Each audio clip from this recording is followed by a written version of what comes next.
नमस्कार साथियों, मैं यशपाल सिंह बघेल एक बार फिर से आपका हार्दिक स्वागत करता हूं आपके अपने YouTube चैनल एग्जाम योद्धा 2020 में। जैसा कि आप दोस्तों आपको पता है हम इतिहास पढ़ रहे थे।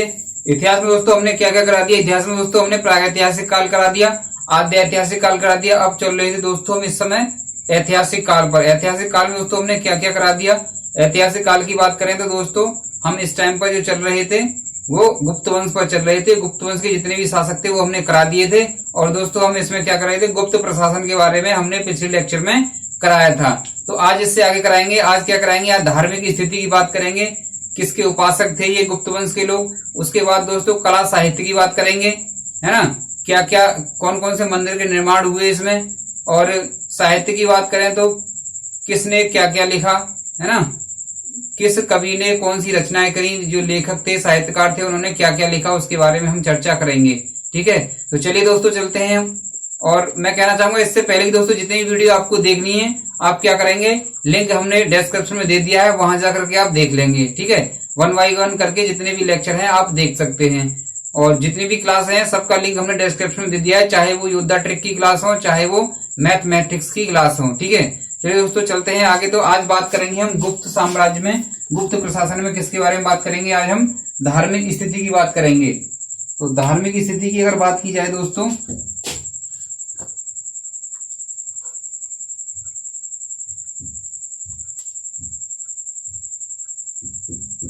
धार्मिक स्थिति की बात करें तो दोस्तों क्या है, हिंदू धर्म जो है दोस्तों दो भागों में बटा हुआ था। हिंदू धर्म जो था दोस्तों दो भागों में बटा हुआ था। पहले अगर धर्म की बात करें तो ये वैष्णव धर्म था दोस्तों, वैष्णव धर्म। और दूसरे धर्म की अगर बात करें तो ये था दोस्तों शैव धर्म। ठीक है, वैष्णव धर्म में दोस्तों भगवान विष्णु की पूजा की जाती थी और शैव धर्म में भगवान शिव की पूजा की जाती थी। ठीक है, चलिए तो इसके बारे में बात करते हैं। गुप्त शासक की बात करते हैं अब, है ना। गुप्त शासकों की अगर बात की जाए तो गुप्त शासक जो थे दोस्तों किसके उपासक थे, वो वैष्णव धर्म के उपासक थे। गुप्त शासक वैष्णव धर्म के उपासक थे।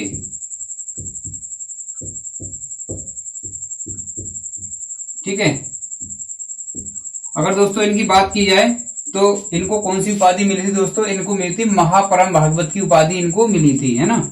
इसकी उपाधि मिली थी दोस्तों इनको, जो परम महाभागवत है ना, परम भागवत की उपाधि इन्हें मिली थी। परम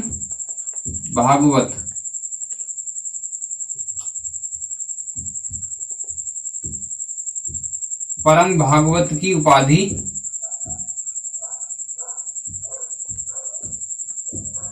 प्राप्त की। किसने प्राप्त की दोस्तों, गुप्त शासक जो थे उन्होंने परम भागवत की उपाधि प्राप्त की। ठीक है, अब बात करते हैं दोस्तों गुप्तकालीन जो सिक्के थे,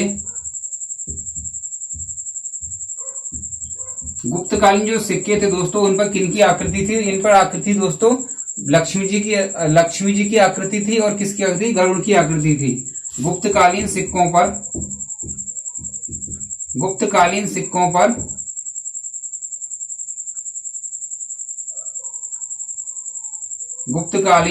पर किसकी आकृति थी, लक्ष्मी जी की आकृति थी, है ना। किसकी थी दोस्तों, लक्ष्मी जी की आकृति।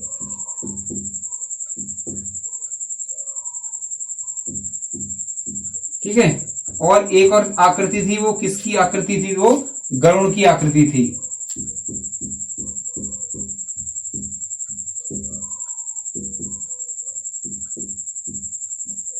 गरुड़ की आकृति थी। ठीक है, चलिए इसके बाद दोस्तों बात करते हैं। इसके बाद दोस्तों अगर बात करें तो देवगढ़ का एक दशावतार मंदिर है दोस्तों। किसका, देवगढ़ का।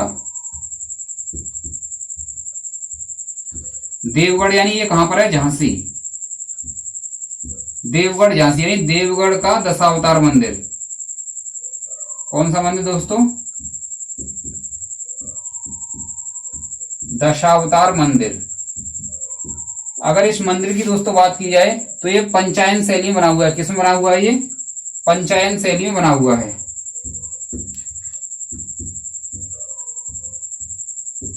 ये दोस्तों पंचायन शैली में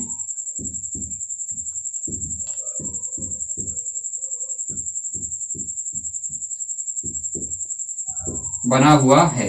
ठीक है। और दोस्तों इसके बारे में बात करें तो क्या है दोस्तों, जो दशावतार मंदिर है इस देवगढ़ में, झांसी वाला, ठीक है, इसमें क्या है दोस्तों, जो भगवान विष्णु हैं इनकी दोस्तों क्या है, भगवान विष्णु को दोस्तों जो शेषनाग की सैया है उस पर विश्राम करते हुए दिखाया गया है ना। इसमें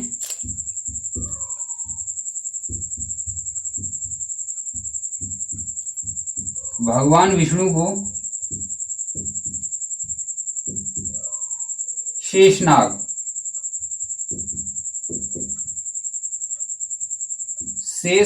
की शैया पर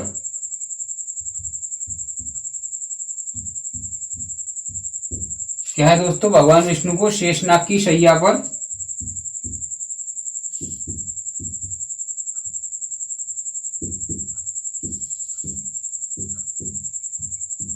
विश्राम करते हुए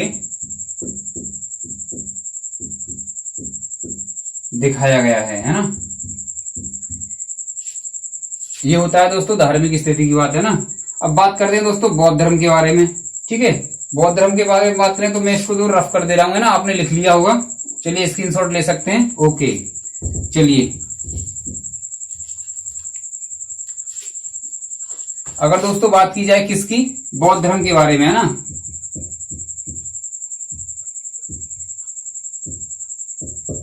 बौद्ध धर्म के बारे में दोस्तों अगर बात की जाए तो ये क्या है, महायान शाखा थी बौद्ध धर्म की। महायान शाखा है ना, महायान शाखा के बारे में जानकारी प्राप्त होती है। और दोस्तों जैन धर्म की अगर बात करें, जैन धर्म की बात करें तो दोस्तों इनको क्या व्यापारी बोला जाता था। इनको क्या बोला जाता है, इनको व्यापारी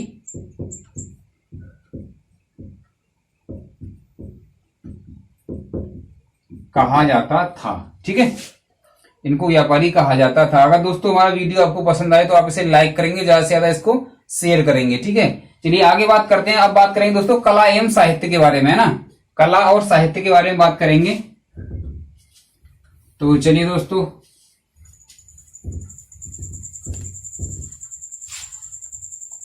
अब बात करेंगे किसके बारे में, कला एवं साहित्य। गुप्त काल में कला एवं साहित्य है ना।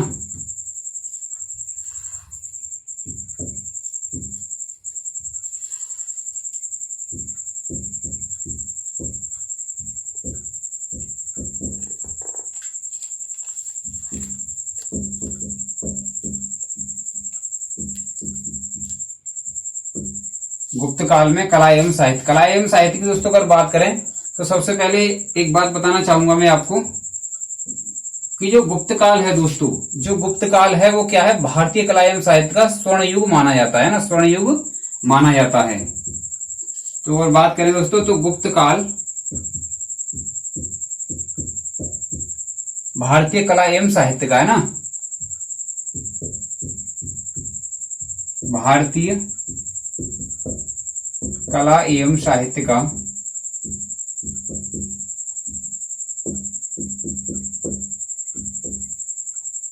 ये स्वर्ण है। ठीक है ना, स्वर्ण काल, स्वर्ण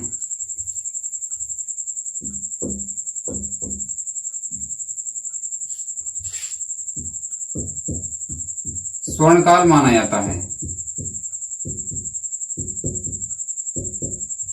इसको दोस्तों क्या है, गुप्त काल को भारतीय कला और साहित्य का क्या माना जाता है, इसको क्या बोलते हैं, उसको स्वर्ण काल माना जाता है ना। चलिए अगर दोस्तों इसमें आगे बात करें तो आगे बात की जाए दोस्तों तो मंदिर निर्माण गुप्त काल से प्रारंभ हुआ। किससे प्रारंभ हुआ दोस्तों, जो मंदिर निर्माण है वो कहां से प्रारंभ हुआ, गुप्त काल से प्रारंभ हुआ। तो मंदिर का जो निर्माण शुरू हुआ था, मंदिर का निर्माण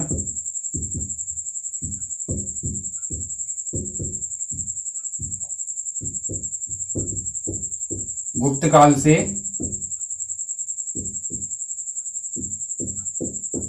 प्रारंभ हुआ है ना।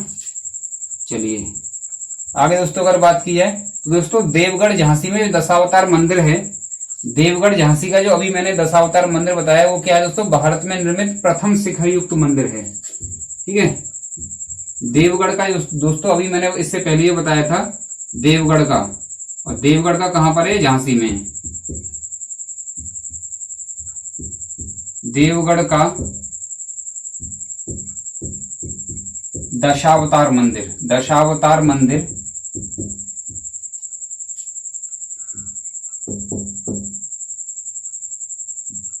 भारत में निर्मित, यानी भारत में निर्मित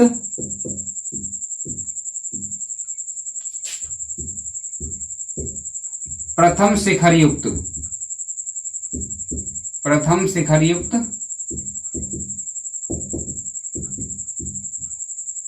मंदिर है दोस्तों का। दशावतार मंदिर जो देवगढ़ झांसी में है, अगर उसकी बात की जाए तो दोस्तों वो क्या है? भारत में निर्मित पहला शिखरयुक्त मंदिर है। शिखरयुक्त मंदिर कैसे होते हैं अगर मैं बात करूं तो, है ना, देखिए जैसे ये है ना, ये मान लो एक मंदिर है, ठीक है, मंदिर हो गया। अब शिखर का मतलब है दोस्तों इसके ऊपर क्या है? शिखर बनाया जाएगा। क्या बनाया जाएगा इस पर? शिखर। ऐसे करके शिखर बन जाता है ना, मान लो ये ऐसे करके शिखर है, और यहाँ पे आप कोई झंडा वगैरह लगा सकते हैं, ठीक है। तो ये क्या है दोस्तों? शिखरयुक्त मंदिर है ये। और ये सबसे पहला मंदिर कौन सा था शिखरयुक्त? ये था दोस्तों देवगढ़ का, देवगढ़ यानी झांसी का दशावतार मंदिर। ये क्या है दोस्तों? शिखरयुक्त मंदिर है, ठीक है। हो गया होगा, चलिए ओके आगे चलते हैं, ठीक है। चलिए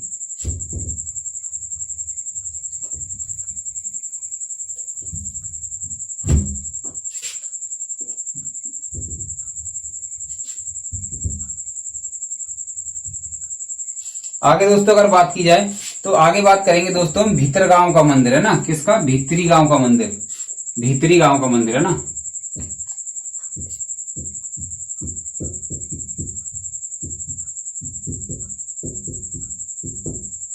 भीतरी गांव के मंदिर की बात की जाए तो दोस्तों ये कहां पर है? कानपुर में, है ना। भीतरी गांव का मंदिर, और ये कहां पर है? कानपुर में।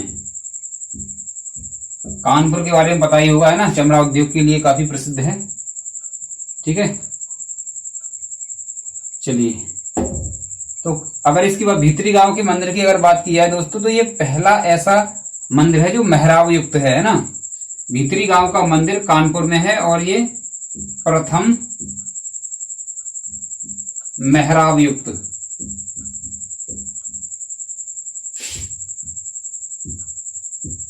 दोस्तों क्या है? ये भारत का प्रथम मेहराब युक्त मंदिर है, ठीक है। और मेहराब क्या होता है? तो मेहराब का है दोस्तों जैसे चबूतरा बना देते हैं ना मंदिर के चारों तरफ, क्या है कि चबूतरा बना दिया वर्गाकार, तो उसे क्या बोलते हैं? उसको मेहराब बोलते हैं। जैसे मान लो ये एक ऐसा चबूतरा बना दिया और यहाँ पर क्या है दोस्तों? एक मंदिर है ना, ये ऐसे मंदिर हो गया, ठीक है। मान लो ये क्या है? एक वो हो गया, ठीक है। ये मैं तो ये क्या है दोस्तों? ये जो है ये है क्या है? इसे क्या बोलते हैं? मेहराब बोलते हैं इसे। और मेहराब जो था दोस्तों किसका बना हुआ था? ये मेहराब, मेहराब की बात करें दोस्तों तो ये ईंट पत्थर और वर्गाकार चबूतरे से निर्मित है ना। किसका बना हुआ था? ये ईंट का पत्थर का, ठीक है। चलिए आगे बात करते हैं, आई होप आपको समझ में आ गया होगा, ठीक है। चलिए आगे चलते हैं। तो ये हो गया है ना, यानी भीतरी गांव का जो मंदिर है कानपुर, ये प्रथम मेहराब युक्त मंदिर है, कहाँ का? भारत का, ठीक है। चलिए आगे अगर बात की जाए दोस्तों उदयगिरी का एक बराह मंदिर है। किसका? उदयगिरी का एक बराह मंदिर है, भगवान विष्णु को इसमें बराह रूप में दिखाया गया है। तो बात करें तो ये कहाँ का है दोस्तों? उदयगिरी,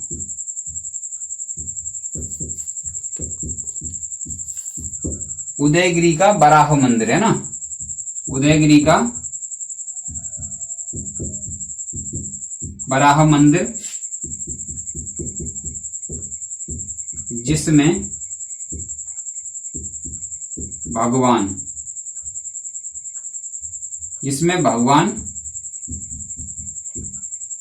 विष्णु को बराह रूप में दिखाया गया है।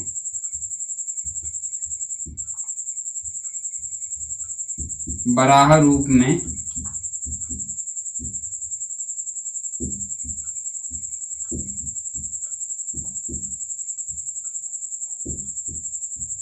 दिखाया गया है। ठीक है, चलिए आगे बात करते हैं। आगे दोस्तों अगर बात की जाए तो अब बात करेंगे दोस्तों किसके बारे में, मूर्ति कला के बारे में बात करेंगे ना। मूर्ति कला के जो प्रमुख केंद्र थे उनके बारे में बात करते हैं। ठीक है,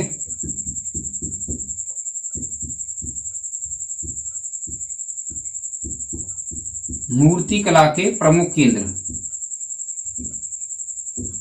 गुप्त काल में अगर मूर्ति कला की बात की जाए दोस्तों तो इसके प्रमुख केंद्र की बात करी है। प्रमुख केंद्रों की बात की है तो पहला है दोस्तों, अगर इसकी बात की है मथुरा, है ना। पहला है दोस्तों मथुरा की बात करें दोस्तों तो इसमें किसकी मूर्ति मिलती है, इसमें दोस्तों खड़े हुए गौतम बुद्ध की प्रतिमा मिलती है ना। खड़े हुए गौतम बुद्ध की मूर्ति मिलती है, प्राप्त होती है यहां से। ठीक है, दूसरा अगर दोस्तों बात की जाए, तो दोस्तों ये है दोस्तों सारनाथ की बात की है तो इसमें क्या है दोस्तों, इसमें बैठे हुए बुद्ध की मूर्ति की प्रतिमा मिली है। बैठे बुद्ध की प्रतिमा है ना, बैठे गौतम बुद्ध।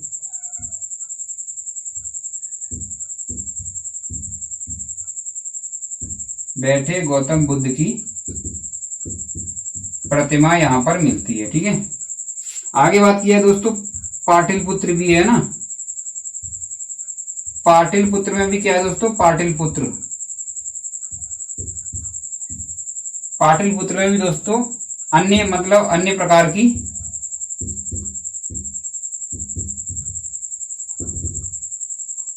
प्रकार की जो प्रतिमा है वो प्राप्त हुई है। कहां से, पाटलिपुत्र यानी पटना से, है ना। अन्य प्रकार की प्रतिमा। ठीक, चलिए आई होप ये कर लिया होगा आपने, है ना। स्क्रीनशॉट ले सकते हैं। चलिए ओके।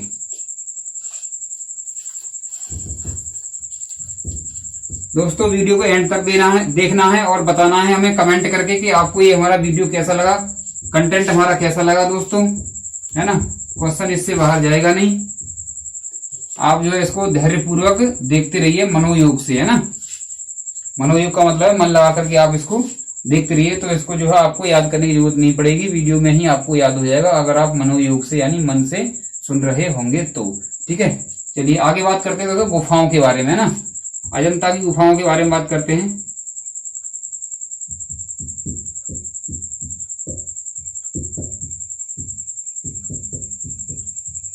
अजंता की गुफाएं, और ये दोस्तों काफी इंपोर्टेंट है ना। अजंता की गुफाएं की बात की जाए दोस्तों, जो 16, 17 और 19वीं जो गुफा है वो गुप्त काल की है ना। 16, 17 और 19, 16, 17, 19वीं जो गुफाएं हैं,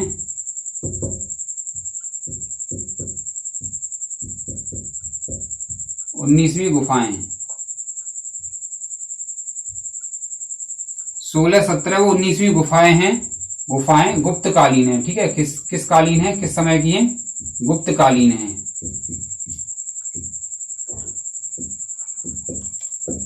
अगर दोस्तों 16वीं गुफा बहुत ज्यादा इंपोर्टेंट है, इसके बारे में बात करते हैं ना। 16वीं गुफा बहुत ज्यादा इंपोर्टेंट है, इसके बारे में बात करते हैं। तो 16वीं गुफा के बारे में दोस्तों बात की जाए तो इस पे चित्र मिलता है, इसका मणासन राजकुमारी का इस पे चित्र मिलता है। गुफा नंबर जो 16 है, ये गुफाओं के नंबर है ना। तो अगर बात की जाए दोस्तों तो इसमें क्या है, 16वें नंबर में मणासन राजकुमारी का चित्र मिलता है। चित्र किसका है दोस्तों, इसमें मणासन राजकुमारी। मणासन राजकुमारी का चित्र दोस्तों यहां से प्राप्त होता है। ठीक है, आगे इसी बात करते हैं दोस्तों 16वें के बारे में ही बात करते हैं। तो इसमें क्या है दोस्तों, उपदेश सुनते हुए भक्तगण यहां पर प्राप्त होते हैं। उपदेश सुनते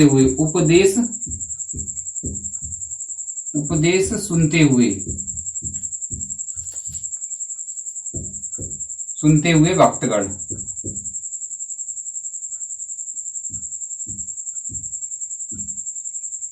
उपदेश सुनते हुए भक्तगण यहां से क्या है, प्राप्त होते हैं। यानी ये चित्र है सुनते हुए जो उपदेश सुन रहे हैं भक्तगण, उनके जो है चित्र मिला है यहां से। ठीक है, आगे अगर दोस्तों बात की है तो बुद्ध के वैराग्य उत्पन्न होने के 4 दृश्य यहाँ पर दिखाए गए हैं। बुद्ध की अगर बात की है, गौतम बुद्ध के बारे में पता ही होगा। अगर आपको नहीं पता है दोस्तों तो हमारे एक वीडियो है बौद्ध धर्म पर बनाया है हमने, काफी अच्छा और शानदार वीडियो है, आप उसे एक बार देखें। लिंक हमने डिस्क्रिप्शन में दे दिया है। 2 पार्ट में बनाया हुआ है, काफी अच्छी तरीके से बनाया हुआ है। वो लेक्चर है ना, 2 लेक्चर में है, आप देख सकते हैं। आपके जितनी भी दुविधाएं हैं बौद्ध धर्म से रिलेटेड सारी की सारी वो जो है समाप्त हो जाएंगी। ठीक है, चलिए बात करते हैं। तो इसमें क्या है दोस्तों, बुद्ध के वैराग्य उत्पन्न होने के 4 दृश्य हैं। बुद्ध के वैराग्य उत्पन्न होने के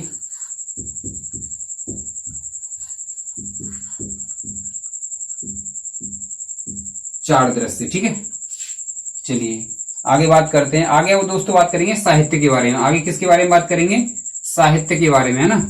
चलिए साहित्य के बारे में बात कर लेते हैं। ठीक है, ये आपने कर लिया हुआ है ना, मैं इसको साफ कर दे रहा हूं, इसके बाद करते हैं फिर। चलिए ओके, बात करते हैं। चलिए साहित्य के बारे में। साहित्य के बारे में आपको मैं बता दूं, इस समय के सबसे महान कवि हैं वो कौन है, महाकवि कालिदास, है ना। चलिए साहित्य के बारे में बात कर लेते हैं ना।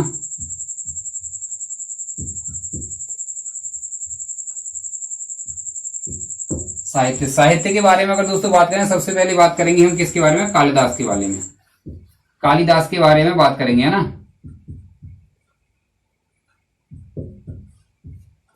कालिदास की दोस्तों अगर बात करी जाए तो ये किस समय थे दोस्तों, ये चंद्रगुप्त द्वितीय के समय थे, है ना।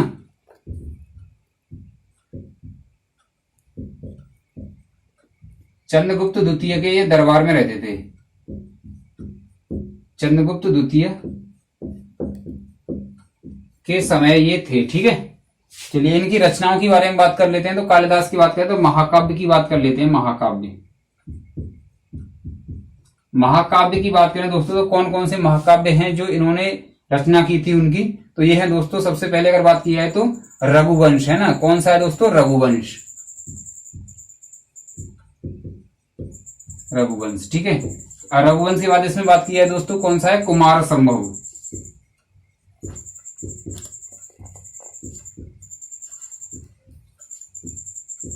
ठीक है, चलिए इसके बाद महाकाव्य के बाद बात करते हैं किसके बारे में दोस्तों, नाटक के बारे में। इनके जो नाटक इन्होंने लिखे थे वो कौन कौन से नाटक थे।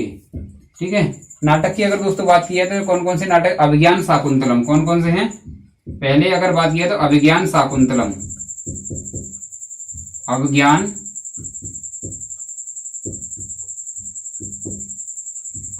शाकुंतलम, है ना।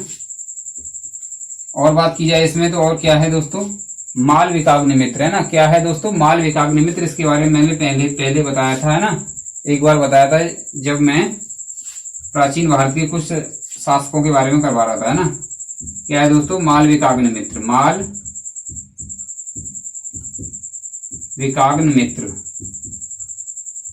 मालविकाग्निमित्र। ठीक है, आगे दोस्तों अगर इसमें बात की है तो और क्या है, विक्रमौर्य,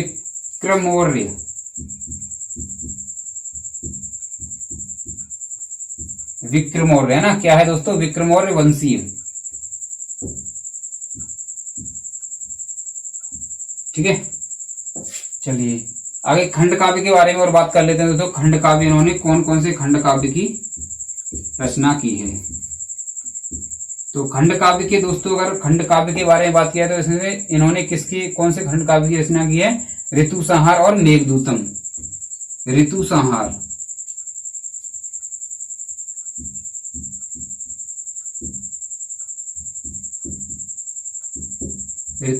और दूसरा है दोस्तों मेघदूतम। ठीक है, ये हो गया। चलिए इसके बाद दोस्तों अगर बात की जाए तो दूसरा नंबर पर बात करते हैं विशाख दत्त के बारे में। किसके बारे में दोस्तों, विशाख दत्त के बारे में। विशाख दत्त की अगर रचना की दोस्तों बात की है तो इन्होंने किसकी रचना की है, देवी चंद्रगुप्तम की इन्होंने रचना की है ना। देवी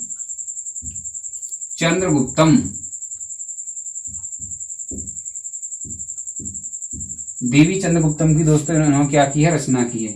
इसके बाद आगे बात करते हैं विष्णु शर्मा के बारे में।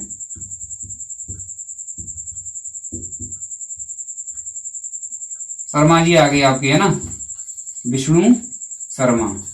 विष्णु शर्मा के बारे में अगर दोस्तों बात करें तो इन्होंने क्या लिखा है दोस्तों, पंचतंत्र।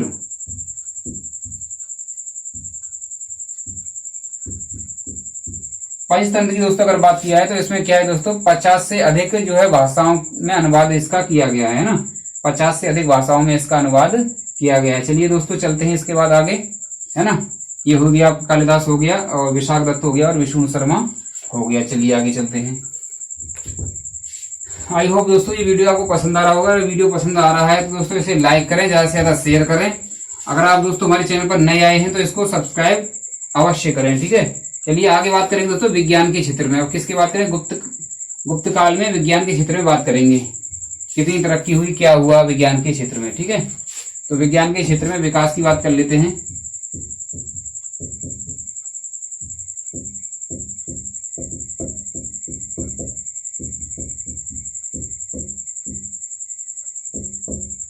विज्ञान के क्षेत्र में विकास, चलिए बात कर लेते हैं। तो विज्ञान का जब भी नाम आता है दोस्तों तो इसमें गुप्त काल में सबसे पहले नाम जो लिया जाता है, किनका लिया जाता है, आर्यभट्ट का, ठीक है। चलिए आर्यभट्ट के बारे में बात कर लेते हैं।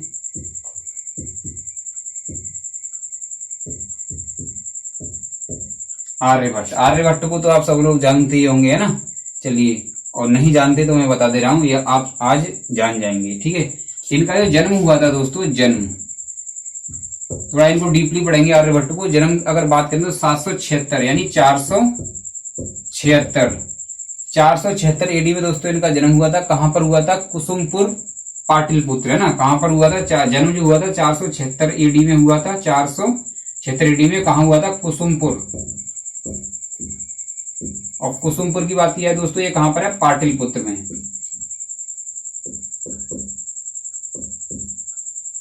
पाटलिपुत्र, है ना, पाटलिपुत्र में इनका जन्म हुआ था। पाटलिपुत्र का जो आधुनिक नाम है वो पटना है दोस्तों, और ये कहां पर है, बिहार में, है ना। बिहार की राजधानी है पटना। चलिए आगे बात कर लेते हैं। आगे दोस्तों अगर इनके बारे में बात करें तो इन्होंने ग्रंथ जो लिखा है वो कौन सा लिखा है, आर्यभट्टियम।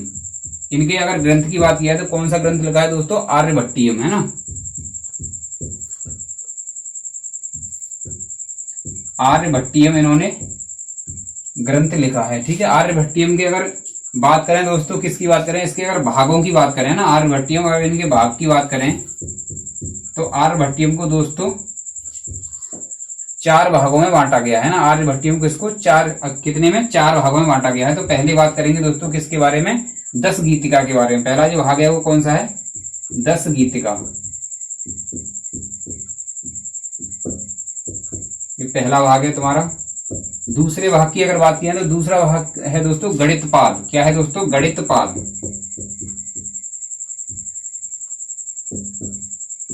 ठीक है। तीसरे अगर भाग की बात किया है तो ये है दोस्तों आपका गोलपाद।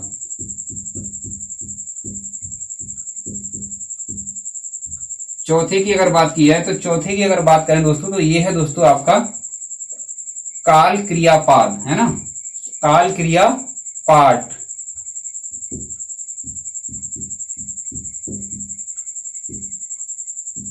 क्रियापाठ, ठीक है। क्या है दोस्तों, ये क्या है दोस्तों, काल क्रिया पाठ, ये आपका चौथा भाग है, ठीक है। ये पहला 10 गीतिका हो गया, दूसरा गणितपाद हो गया, तीसरा गोलपाद हो गया, चौथा हो गया काल क्रिया पाठ, ठीक है। चलिए आगे बात करते हैं इसके बारे में, और बात करते हैं आर्यभट्ट के सिद्धांत के बारे में, है ना।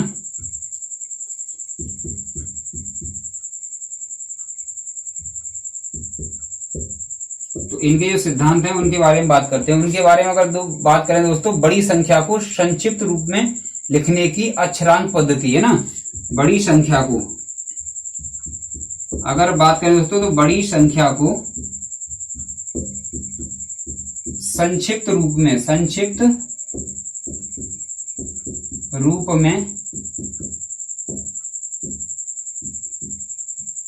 लिखने की, यानी बड़ी संख्या को संक्षिप्त रूप में लिखने की एक विधि होती थी, एक पद्धति होती थी। इसको क्या बोलते थे दोस्तों, लिखने की अक्षरांक पद्धति, है ना,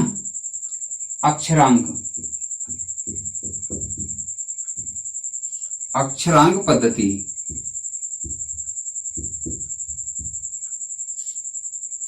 ठीक, आगे दोस्तों अगर इसमें बात की जाए तो चंद्र और सूर्य ग्रहण पहले ये बोला जाता कि राहु और केतु के कारण होते हैं, लेकिन इन्होंने क्या बताया था दोस्तों कि चंद्र और सूर्य ग्रहण राहु केतु के अनुसार नहीं होते, बल्कि किसके अनुसार होते हैं?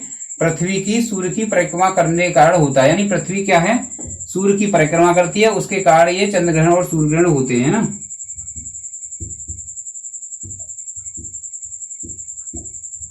चंद्र ग्रहण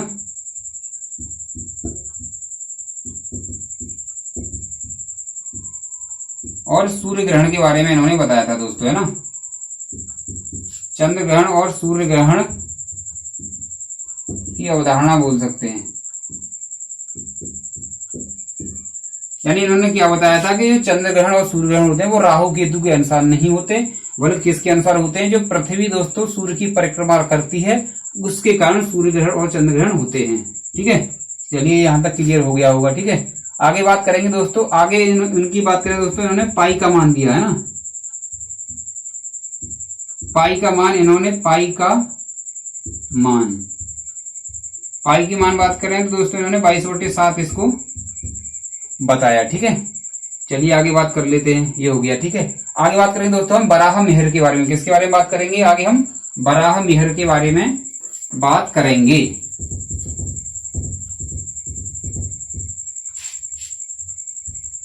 चलिए दोस्तों बराह मिहिर के बारे में बात कर लेते हैं।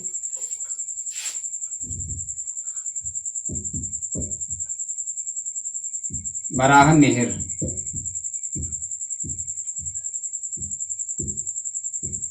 ठीक है। बराह मिहिर के बारे में दोस्तों अगर बात की है तो ये क्या है दोस्तों? इन्होंने कौन कौन से ग्रंथ लिखे उनके बारे में बात करेंगे। ग्रंथ की बात करें दोस्तों तो क्या है दोस्तों? पंच सिद्धांतिका। क्या है? पंच सिद्धांत का है, बृहत संहिता है। पंच सिद्धांतिका, पंच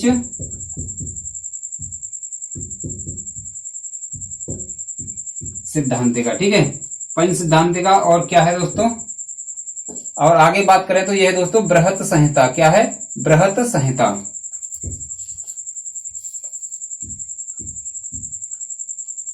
बृहत संहिता, ठीक है। चलिए ये पहला हो गया आपका, ये इसमें दूसरा हो गया ना। तीसरे ग्रंथ की यार दोस्तों अगर आप बात करें तो ये है दोस्तों आपका बृहत जातक। क्या है दोस्तों? बृहत जातक, बृहत जातक। और चौथे की बात करें तो यह है दोस्तों आपका लघु जातक, लघु जातक। ठीक है, बराह मिहिर की बात करें दोस्तों, बराह मिहिर ने कौन कौन से ग्रंथ लिखे इनकी बात की जाए तो पंच सिद्धांतिका, बृहत संहिता, बृहत जातक और लघु जातक, ये इन्होंने ग्रंथों की रचना की है। ठीक है, चलिए आगे चलते हैं। आगे दोस्तों अगर बात की जाए तो आगे बात करेंगे हम ब्रह्मगुप्त के बारे में। तीसरे अगर बात करें दोस्तों तो किसके बारे में बात करेंगे हम? ब्रह्मगुप्त के बारे में। चलिए ब्रह्मगुप्त,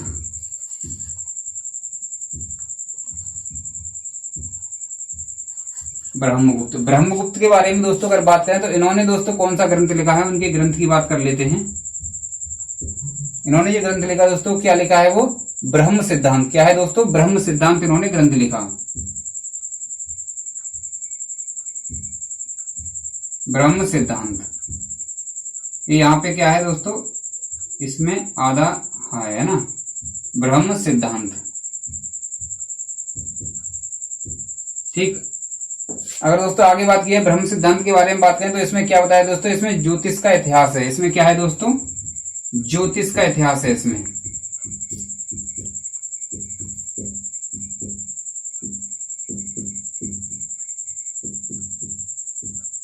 ज्योतिष का इतिहास है ना, इसके बारे में बताया गया है। ठीक है, चलिए आगे बात करते हैं। आगे अगर दोस्तों बात करें तो आगे किसके बारे में बात करेंगे? भास्कर फर्स्ट के बारे में बात करेंगे। Bhaskar first, Bhaskar first, Bhaskar first की अगर दोस्तों बात करें तो इसमें क्या है दोस्तों? अगर ग्रंथ की बात की जाए तो भास्कर फर्स्ट के ग्रंथ की बात की तो महाभास्करीय, लघु भास्करीय इन्होंने ग्रंथों की रचना की है ना। महाभास्करीय,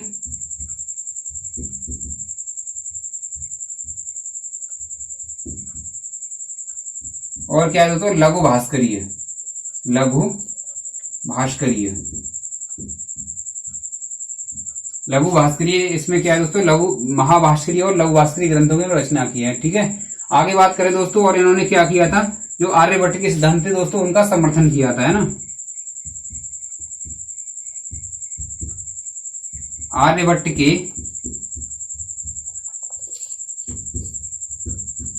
सिद्धांतों का इन्होंने क्या किया दोस्तों, समर्थन किया था।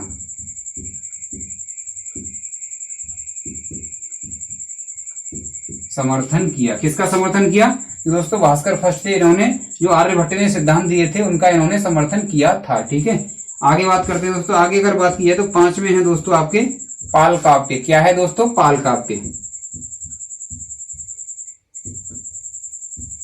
पाल काव्य, पाल काव्य के बारे में अगर दोस्तों बात करें तो इन्होंने क्या है दोस्तों, एक ग्रंथ लिखा है काफी चर्चित, है ना, जिसका नाम क्या है दोस्तों,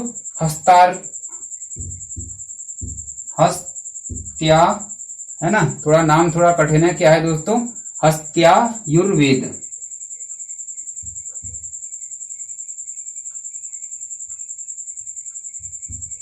हस्त्यायुर्वेद,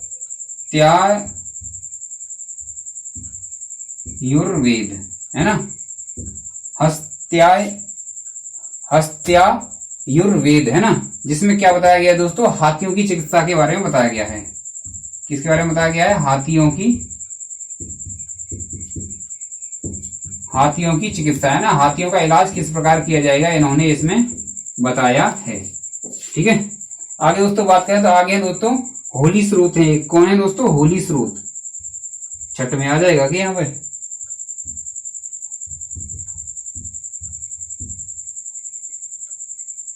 चलिए दोस्तों मैं इसको ऊपर ही कर दे रहा हूं, है ना, कट जाएगा यहाँ पे,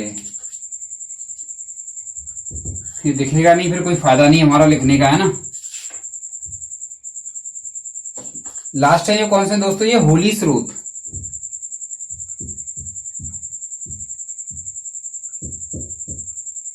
होली स्रोत, होली स्रोत की अगर दोस्तों बात किया तो इन्होंने जो ग्रंथ लिखा है दोस्तों, वो कौन सा लिखा है, इन्होंने जो ग्रंथ लिखा है अगर उसकी बात करें दोस्तों, ये कौन सा ग्रंथ है दोस्तों, ये है आपका अश्वशास्त्र। ये कौन सा है, अश्वशास्त्र। अश्वशास्त्र इन्होंने ग्रंथ लिखा। अश्वशास्त्र की अगर बात किया है तो अश्वशास्त्र किसके बारे में है, ये अश्व जो होते हैं उसने, यानी घोड़े जो होते हैं उनकी चिकित्सा के बारे में बताया गया है। घोड़ों की चिकित्सा, है ना, घोड़ों की चिकित्सा के बारे में बताया गया है। दोस्तों आई होप आपको ये जो है पसंद आया होगा लेक्चर हमारा। जो भी जानकारी थी दोस्तों हमने, है ना, धार्मिक जानकारी जो भी थी, कला संस्कृति के बारे में और दोस्तों साहित्य के बारे में, विज्ञान के विकास के बारे में जो भी जानकारी थी दोस्तों, गुप्त काल में जितनी भी जो भी काम हुए उसके बारे में हमने डिटेल आपको करा दिया है। इससे बाहर आपका क्वेश्चन कोई भी जाएगा नहीं। ठीक है, आई होप दोस्तों आपको हमारा ये वीडियो पसंद आया होगा। पसंद आया तो दोस्तों इसको ज्यादा से ज्यादा शेयर करें और हमारे इस सेशन को दोस्तों लाइक करें। ठीक है, स्टडी ग्रुप में भेजें। और इससे पहले कि जितने भी वीडियो देखने हैं दोस्तों आपको हमारे, तो आप जो है लिंक हमने डिस्क्रिप्शन में दे दिया है, वहां जाकर के आप देख सकते हैं। इसी के साथ दोस्तों आप स्वस्थ रहें, मस्त रहें। धन्यवाद।